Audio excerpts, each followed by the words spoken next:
ایران کی فضاؤں میں ایک گہرا سوگ اور عقیدت کا سنگم نظر آ رہا ہے۔ اللہ الرحمن الرحیم اذا جاء نصر اللہ والفتح ورأیت الناس يدخلون اپنے شہید رہبر آیت اللہ سید علی خامنائی کی شہادت کے 40 دن پورے ہونے پر پورا ملک جیسے غم کی چادر اوڑھے سڑکوں پر اتر آیا ہے۔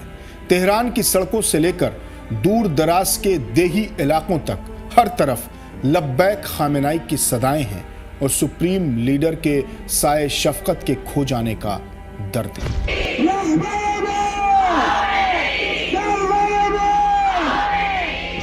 لوگ ہاتھوں میں رہبر شہید کی تصویریں تھامے نم آنکھوں سے انہیں خراج عقیدت پیش کر رہے ہیں۔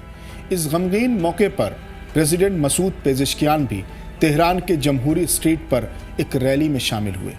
سوگواروں کے ہجوم میں شامل ہو کر پیزشکیان نے یہ پیغام دیا کہ بھلے ہی سپریم لیڈر آج ہمارے بیچ نہیں ہیں، لیکن ان کی تعلیمات اور ان کی یادیں ہمیشہ عوام کے سینے میں مشعل بن کر جلتی رہیں گی۔ یہ ریلیاں صرف ایک رسم نہیں بلکہ محبت، وفاداری اور اس سوچ کا اظہار ہیں جو آیت اللہ خامنائی کے ساتھ جڑی رہیں، اور تماچا ہے ان طاقتوں کے منہ پر جو پچھلی کئی دہائیوں سے یہ کہتے رہے ہیں کہ ایران کے عوام اب خامنائی رجیم سے نجات چاہتے ہیں۔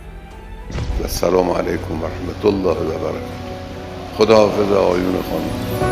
پیش از خدا حافظیت چتری به دستت میدهم، آهی به راحت میکشم، شاید که برگردی